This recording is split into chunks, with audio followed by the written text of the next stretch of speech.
చేశాను but so that's the caveat. ఎందుకంటే మనం ఒక కామెంట్ చేసే ముందు అథెంటిక్ ఫ్యాక్ట్స్ ఉండాలి. ఎందుకంటే బయట ఉంటున్నామో అది కరెక్ట్గా అన్నాడు అని మనం ఎస్టాబ్లిష్ అవుతుంది. లేకపోతే ఆయన ఏమన్నారో పత్రిక ఏం రాసిందో ఆ పత్రిక వక్రీకరణ అని కూడా చర్చ రావచ్చు. అందువల్ల చంద్రబాబు నాయుడు దీన్ని కుట్ర కోణం ఉన్నది అని అన్నాడు అని నేనేమి అన్నాడో లేదో నాకు తెలియదు. కానీ ఇది కుట్ర కోణం అవుతే మరి పవన్ కళ్యాణ్ ఎందుకు క్షమాపణ చెప్పుకుంటాడు? పవన్ కళ్యాణ్ క్షమాపణ చెప్పాల్సిన అవసరం లేదు కదా. అంటే జగన్మోహన్ రెడ్డి కుట్రకు పవన్ కళ్యాణ్ క్షమాపణ చెప్తాడు. సో ఇది మొదటి క్వశ్చన్. రెండవ క్వశ్చను, ఇప్పుడు టీటీడీ చైర్మన్కు ఈఓకు మధ్య సమన్వయ లోపం అని పత్రికల్లో వచ్చింది. చంద్రబాబు నాయుడు సమీక్ష చేస్తున్న సమయంలో సమీక్షలోనే చైర్మన్ ఈఓ ఒకరికొకరు అనుకున్నారని, అది కూడా మరి కుట్రకోణం అవుతుందా? సో అది కూడా జగన్మోహన్ రెడ్డి ప్రభావంతో బిఆర్ నాయుడు ఈ ఈవో శ్యామలరావులు ఒకరికొకరు విమర్శించుకున్నారా? సో జగన్మోహన్ రెడ్డి నియమించిన చైర్మన్ అయితే కాదు కదా. జగన్మోహన్ రెడ్డి రోజు ఆ టీవీ5 నాయుడు అంటూ రోజు విమర్శించారు కదా, ఏవిఎన్ రాధాకృష్ణ టీవీ5 నాయుడు అని. సో దీంట్లో కుట్రకోణం అంటే బిఆర్ నాయుడు నియామకంలో జగన్ కుట్రకోణం దాగి ఉందా? సో రెండవది. మూడవది, ఈ ఘటన జరిగిన వెంటనే అధికారులపైన ముఖ్యమంత్రి సీరియస్ అయ్యాడు. ఎందుకు సీరియస్ అయ్యాడు? జగన్ కుట్రకు ఇప్పటి అధికారులను ఎందుకు సీరియస్ చేయాలి? సో ఆ సీరియస్ అయ్యి కొంతమంది అధికారులను సస్పెండ్ కూడా చేశారు. ఇప్పుడు డిఎస్పీని సస్పెండ్ చేశారు, ఇంకో అధికారిని గోశాల అతన్ని సస్పెండ్ చేశారు, 2 అధికారులను ట్రాన్స్ఫర్ చేశారు. మరి జగన్ కుట్రకు వీళ్ళందరిపైన ఎందుకు చర్యలు తీసుకుంటున్నట్లు? తీసుకోవాల్సిన జగన్మోహన్ రెడ్డి పైన కదా. 4వది, జగన్మోహన్ రెడ్డి కుట్ర చేస్తే ఏ పోలీస్ స్టేషన్లో కేసు పెట్టారు? ఈ కుట్ర మీరు ఒక కుట్ర సిద్ధాంతాన్ని ముందు పెడితే ఆ కుట్ర చేసిన వారిపైన ఎక్కడో కానీ తిరుపతి పోలీస్ స్టేషన్లో కేసు పెట్టాలి కదా. ఎక్కడ ఎఫ్ఐఆర్ దాఖలైందా? 5వది, అసలు ఆ టీటీడీ లడ్డు వ్యవహారం ఏమైంది? ఇప్పటికీ మీరు వేసిన సిట్టు నివేదిక ఎక్కడ పోయింది? సిట్టు విచారణలో ఇప్పటివరకు ఏం తేలింది? ఎవరికి తెలియదు కదా. ఏమైంది ఎవరికి తెలియదు, ఎప్పుడు బయటకు వస్తుందో కూడా తెలియదు కదా. సో అది అసలు అందులో ఎంత వాస్తవం ఉంది అనేది ఇప్పటికీ ఇంకా ఎస్టాబ్లిష్ కాలేదు కదా. ఎందుకంటే మీరు ఇంకా విచారణ జరుపుతున్నారు. అది వాస్తవమైతే విచారణ అవసరమే లేదు కదా. సో ఆల్రెడీ జంతు కొవ్వుతో కల్తీ జరిగింది అని ఎస్టాబ్లిష్ అయితే ఇప్పుడు స్పెషల్ ఇన్వెస్టిగేషన్ టీం ఎందుకు, విచారణ ఎందుకు? సో దాని బాధ్యుల వాళ్ళ లోపలేయాలి ఇప్పటికే కదా. సో దాని మీద ఎవరిని లోపలేసారు నాకు చెప్పండి. జగన్మోహన్ రెడ్డికి ఏమైనా నోటీస్ ఇచ్చారా లడ్డు విహారంలో? అప్పుడు టీటీడీ చైర్మన్కి ఏమైనా నోటీస్ ఇచ్చారు ఇంతవరకు? అసలు ఇంతవరకు జగన్మోహన్ రెడ్డి పైన దానిపైన కేసు పెట్టారా? ఏదైనా ఎఫ్ఐఆర్లో ఇట్లా తిరుపతి లడ్డు అపవిత్రం చేశాడని చెప్పి టీటీడీ చైర్మన్ పైన కేసు పెట్టారా? ఇవ్వాలన్నా తొక్కిలాడిన తర్వాత 4 ఉద్యోగులు 2 సస్పెండ్ చేశారు, 2 పైన బదిలీ చేశారు. లడ్డు వ్యవహారాలు ఇంతవరకు ఎవరిపైన సస్పెండ్ చేశారు చెప్పండి? ఏ అధికారి పైన సస్పెండ్ చేశారు? ఏ ఉద్యోగిని, ఎంతమంది ఉద్యోగులు సస్పెండ్ చేశారు, ఎంతమంది ఉద్యోగుల్ని బదిలీ చేశారు చెప్పండి? ఏది లేదు కదా. పొలిటికల్ స్టేట్మెంట్లే మినహా.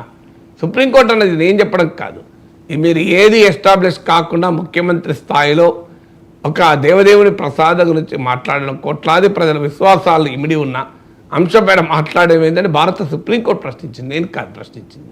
సుప్రీంకోర్టు అయితే జగన్ మనుషులు కారు కదా.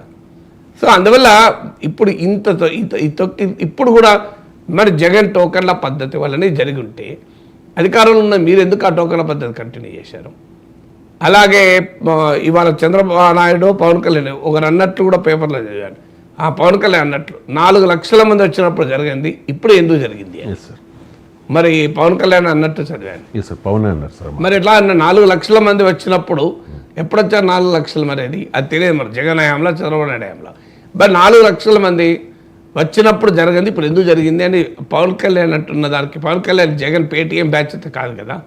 ఇప్పుడు పవన్ కళ్యాణ్ క్లియర్గా ఈ ప్రభుత్వంలోనే తప్పు జరిగింది అంటూ 4 లక్షల మంది వచ్చినప్పుడు ఎందుకు ఇప్పుడు అప్పుడు జరిగింది, ఇప్పుడు ఎందుకు జరిగింది? తప్పు జరిగింది, క్షమించండి, చేతులెత్తి అడుగుతున్నాను ఎంటైర్ హైందవ సమాజానికి అన్నాడు. మరి జగన్ కుట్ర కోణానికి పవన్ కళ్యాణ్ క్షమాపణ చెప్తున్నారంటే పవన్ కళ్యాణ్ కూడా మీరు జగన్ పేటీఎం బ్యాచ్ అంటారా తెలుగుదేశం వాళ్ళు? దీనికి ఆన్సర్ చెప్పాలి కదా. సో అందువల్ల క్లియర్గా ఒక ఇన్సిడెంట్ జరిగినాక, సో నిన్న ఆంధ్రజ్యోతి అనుకుంటా కదా, ఆ జగన్ టోకన్ల విధానం వల్లనే జరిగింది అన్నప్పుడే నేను చెప్పాను. మరి మిమ్మల్ని ఎవరికంటే ఏమన్నారా ఈ టోకన్ల విధానం? ఇప్పుడు జగన్మోహన్ రెడ్డి 11 సీట్లు ఎందుకు ఇచ్చారు? జగన్మోహన్ రెడ్డి చేసిన తప్పుడు పనులన్నీ నిరాటంకంగా కొనసాగించామని మీకు 164 సీట్లు ఇచ్చి జగన్కు 11 సీట్లు ఇచ్చారు. అంటే ఇంకా జగన్నే పాలించమని ఇచ్చారా? జగన్ నియమించిన అధికారులే కొనసాగాలి, జగన్ నిర్దేశించిన పద్ధతులు ఇంకా కొనసాగాలి. మరి మీకెందుకు పవర్ ఇచ్చారు? మీరు టోకన్ల విధానాన్ని మార్చుకునే స్వేచ్ఛ కూడా మీకు లేదా? అక్కడ కొని జగన్ పెట్టిన పద్ధతి కాక వేరే పద్ధతి ఆలోచించలేరా మీరు? అంత అసమర్థత ఎందుకు? టోకన్ల పద్ధతి జగన్ పెట్టాడు. నిన్న ఆంధ్రజ్యోతిలో 2022 నుంచి తొక్కిసలాటలు జరుగుతున్నాయి. మరి 2022 నుంచి తొక్కిసలాటలు జరుగుతుంటే కూడా మీరు పట్టించుకోవాలంటే క్రిమినల్ నెగ్లిజెన్స్ కాదా? అది నేరపూరిత నిర్లక్ష్యం కాదా? ఇప్పుడు సడన్గా అనుకోకుండా జరిగితే తప్పెవరదు అనేది వేరే విషయం, యాక్సిడెంట్ అనుకోవచ్చు. ఇది తెలిసి జరిగిందని చెప్తున్నారు కదా. అంటే 2022 నుంచి తొక్కిసలాటలు జరుగుతున్నాయి. జగన్ పెట్టిన టోకన్ల విధానం వల్ల ఇది జరుగుతుంది. వైకుంఠ ద్వార దర్శనం 10 రోజులు ఎందుకు అనుమతించారు? మరి ఎందుకు ఇచ్చారు? మీరే ఎందుకు కంటిన్యూ చేశారు? ఇప్పుడు జగన్మోహన్ రెడ్డి టైంలో ఒక్కరోజు కాదు, వైకుంఠ ఏకాదశి కాదు, ఎక్కువ మంది భక్తులు కోరుతున్నారు కనుక దాన్ని 10 రోజుల పాటు చేశారు అనుకుందాం. మీరు మార్చేయండి, మీరు ఒక్కరోజుకే చేయండి. మీరు చైర్మన్ మీ వారు మీరు నియమించుకోలేదా? జగన్మోహన్ రెడ్డి ఉన్న సమయంలో ఉన్న చైర్మన్ లేడు కదా. ఇప్పుడు జగన్మోహన్ రెడ్డి సమయంలో ఉన్న బోర్డు మెంబర్లు లేరు కదా. మరి జగన్మోహన్ రెడ్డి సమయంలో పెట్టిన టోకెన్లు ఎందుకున్నాయి?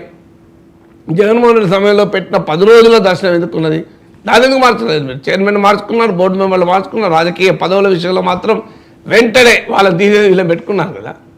మరి అది పెట్టుకున్నప్పుడు ఇది ఎందుకు పెట్టుకోలేదు? అందువల్ల నిజాయితీగా జరిగింది క్లియర్గా తప్పు. ఈఓకు చైర్మన్కు మధ్య కోఆర్డినేషన్ లేకపోతే క్షేత్రస్థాయిలో క్రౌడ్ మేనేజ్మెంట్ జరుగుతుంది ఎక్కడైనా? ముఖ్యమంత్రి సమక్షంలోనే చైర్మన్ ఈఓ మధ్య సమన్వయం లేకపోతే, ఉన్నత స్థాయి అధికారం సమన్వయం లేకపోతే కింద పోలీస్ అధికారులను వాళ్ళని వీళ్ళంటే ఎలా అవ్వండి? వాళ్ళు తప్ప వీడికి అధికారులు 2 చైర్మన్ వ్యవస్థ, ఈఓ వ్యవస్థ పరస్పర విరుద్ధమైన ఆదేశాలు ఇస్తే కింద వాడు ఎలా పనిచేస్తారు చెప్పండి? ఓరికోరికి సరే ఇప్పుడు ఈఓ చెప్పేది ఏంటి? మీడియాలో వచ్చిందని బట్టి మాకు చెప్పకుండానే ఆయన ఏదో చైర్మన్ ప్రకటనలు చేశాడని. చైర్మన్ చెప్పేది ఏంటి? అసలు ఏ ఏర్పాటు చేస్తున్నారో మాకు తెలియదు అని. మీ ఇద్దరు చైర్మన్కి ఈఓకి సమన్వయం లేకపోవడం కూడా జగన్ కుట్రేనా? సో ఈ కుట్ర సిద్ధాంతాలు చెప్తూ ఎంతకాలం కాలక్షేపం చేస్తారు? అధికారం ఇచ్చింది కుట్రలు ఛేదించి పాలన చేయమని కదా. జగన్ ప్రజలకు కూడా ఎక్కడో చోటు వచ్చారు వెగటు పుడుతుంది. ఇదేం రాజకీయం అండి? జరిగింది, జరగకూడదు జరిగింది. నేను వైసీపీ నాయకులు అన్నట్లు చంద్రబాబు నాయుడు రాజీనామా చేయండి, ఇలాంటి డిమాండ్లు నేను చేయను. ఇక్కడ చంద్రబాబు నాయుడు రాజీనామా చేస్తే తొక్కిసలాట అవుతుందా? చంద్రబాబు నాయుడు వచ్చే ట్రాఫిక్ పోలీసా? ఆయన అక్కడ నిలబడి చంద్రబాబు నాయుడు జనాన్ని కంట్రోల్ చేస్తాడా? అందువల్ల ఈ పొలిటికల్ డిమాండ్లు కరెక్ట్ అని అంటలేను. కానీ పదే మా తప్పు లేదు, ప్రతిదానికి కుట్రలే తప్పు, ప్రతిదానికి ఇతరుల కుట్రలే తప్పు అనే సిద్ధాంతం గౌరవాన్ని ఇవ్వదు. పాలనలో హ్యూమిలిటీ ఉండాలి. పొరపాటు జరిగితే జరిగింది, మేము చర్యలు తీసుకుంటామని. ఎవరు కూడా చంద్రబాబు నాయుడే కావాలని చేయించాడని ఎవరు అంటలేరు కదా.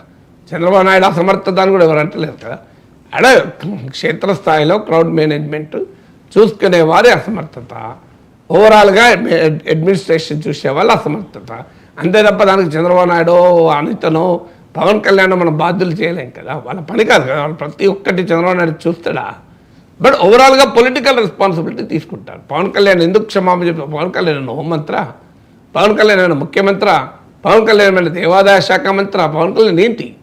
పవన్ కళ్యాణ్ ఒక డిప్యూటీ చీఫ్ మినిస్టర్గా, ఈ కూటమిలో ఉన్న ఒక పెద్ద నాయకుడిగా political responsibility, have a political responsibility. Chandrababu Naidu కూడా ఏ రెస్పాన్సిబిలిటీ? పొలిటికల్ రెస్పాన్సిబిలిటీ తప్ప చంద్రబాబు నాయుడిని దోషిగా చెప్పి చంద్రబాబు నాయుడు పేరు చర్యలు తీసుకోమనడంలో అర్థం లేదు. అందువల్ల ఆ గ్రేషియస్నెస్ పవర్లో ఉన్న వాళ్ళకు ఉండాలి. తప్పును నిస్సంకోచంగా అంగీకరించి అవసరమైన చర్యలు తీసుకొని భక్తులకు కాన్ఫిడెన్స్ ఇవ్వాలి, ఇక ముందు ఇది జరగదు అని. కనీసం ఆ కాన్ఫిడెన్స్ ఇవ్వకుండా ఈఓ చైర్మన్ కొట్లాడుకుంటారు, రాజకీయ నాయకులు కొట్లాడుకుంటారు, ముఖ్యమంత్రి గంటలు సమీక్షలు చేస్తారు, ఏం తేలదు లాస్ట్కు. సో రాజకీయ ఆరోపణలు చేసుకుంటూ కూర్చుంటారు. ముఖ్యమంత్రి కుట్రకోణం అంటాడు, ఉప ముఖ్యమంత్రి క్షమాపణ చెప్తాడు. ఎవరి కుట్రకు ఎవరు క్షమాపణ చెప్తారో చెప్తుందో తెలియదు. ఇంత గందరగోళం ఉంటే భక్తులకు ఏ విశ్వాసాన్ని కల్పిస్తారు? ఇప్పటికైనా రాజకీయాలు మానేసి భక్తులకు విశ్వాసాన్ని కల్పించండి. భక్తుల యోగక్షేమాలకు అవసరమైన చర్యలు తీసుకోండి. అది వదిలేసి ఇంత గందరగోళం ఎందుకండి?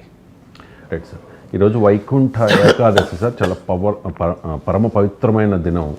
అంటే సాధారణంగా ఏదైనా తిథి ఒక రోజు ఉంటుంది. ఇవాళ శుద్ధ ఏకాదశి ఉదయం 10 గంటల 19 నిమిషాల వరకు ఉంది సార్. నాకు పంచాంగాలు చూడడం రాదు, ఆగమ శాస్త్రం అయితే అసలు తెలీదు,